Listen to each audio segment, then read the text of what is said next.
So I'm here on Naldane.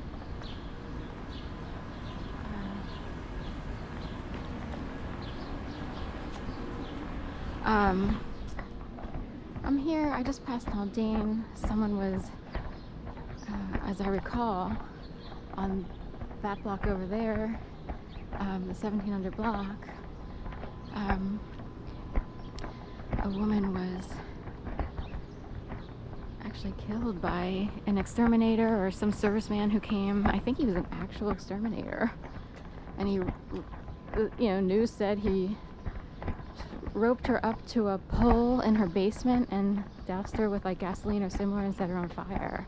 Some crazy story. I happened to live back then, just like on the 1900 block, just past the 1800 block, on, closer to Bainbridge, like a zigzag away from here would have been my apartment, down and over. And it was close enough where it's like, ooh, that's, she was an AIDS researcher supposedly.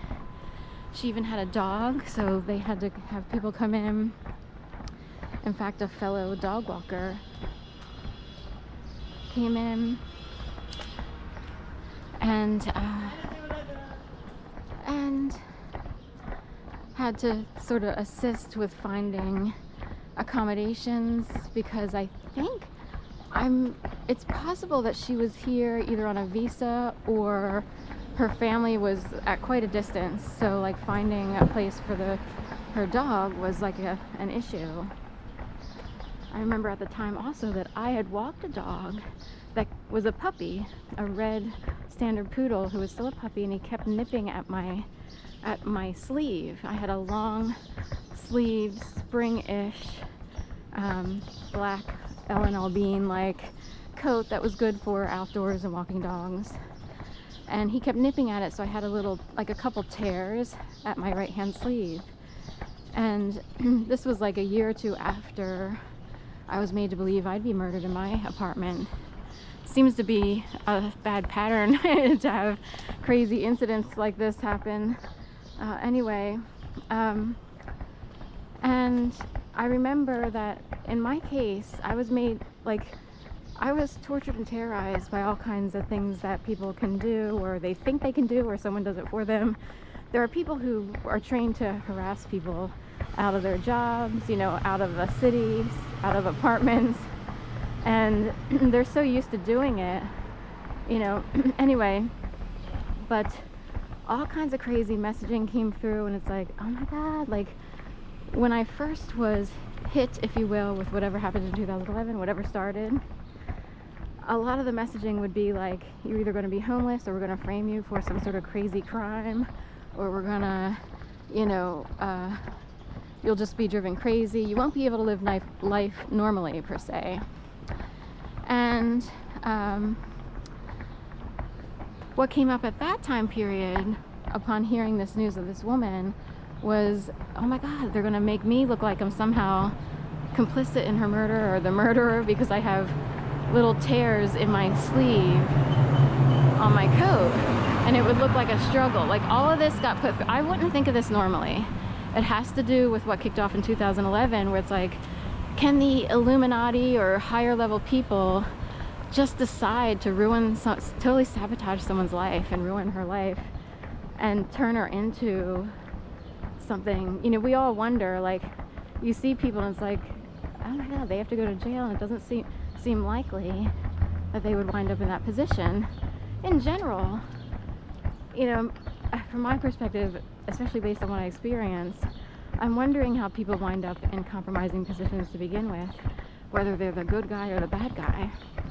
Because I see everyone in those worlds as potentially having been handled or tortured to death, to the point where they're acting on other people's behalf. Like, if you were to look at the bigger picture, if there were, say, a New World Order or two different factions, and one faction wants to get rid of certain lineages, like there's a war between two factions, and on any given Sunday, either one could win out and nab one of your own, per se.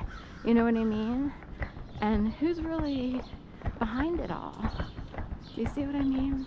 Who's really guilty? Could it go way up into the sky? So, Their car says boss on the front, Eclipse. I remember when it used to be saying like a boss or whatever, heaven sent.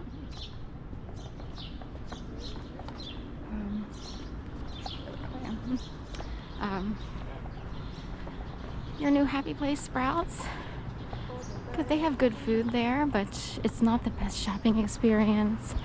It gets crowded. It's down, on the edge of this, most southern parts of South Philly.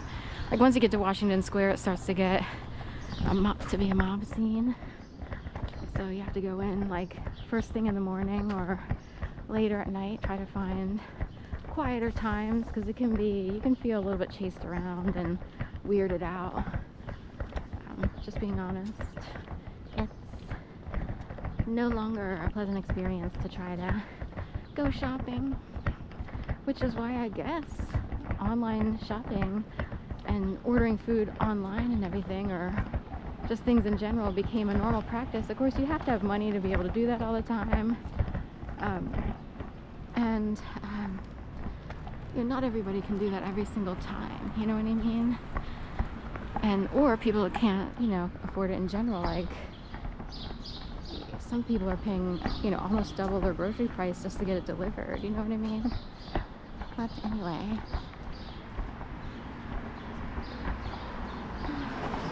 kind of curious. Like, how crazy would it be, like, when you're talking, if you notice certain words or sounds come out when you pass certain domains on the street, whether it be individual restaurants or dwellings or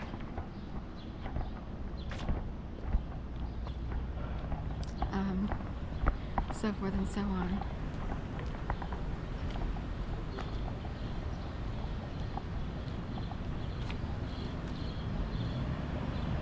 And what if those dwellings are indicative of the sound? Like, oh, when you stand here, you sound like a New Yorker from the Bronx, When you stand here, you sound like a news reporter.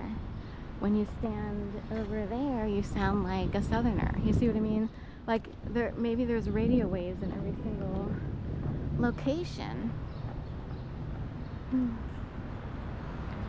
And whatever sound dominates is what, is the owner of that domain.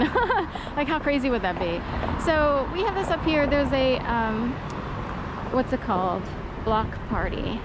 There's a block party today for the lead up to Welcome America. And this might be the first block party festivities of that Welcome America string of events, if you will. So there's a block party up at what they call Avenue of the Arts, and that's why there's police there, setting up and getting ready.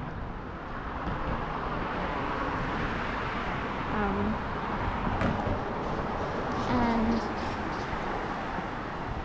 then there's a block party tomorrow, Sunday the 22nd, down at the stadiums. Then there's on next Wednesday, the 26th, is Free Hoagie Day.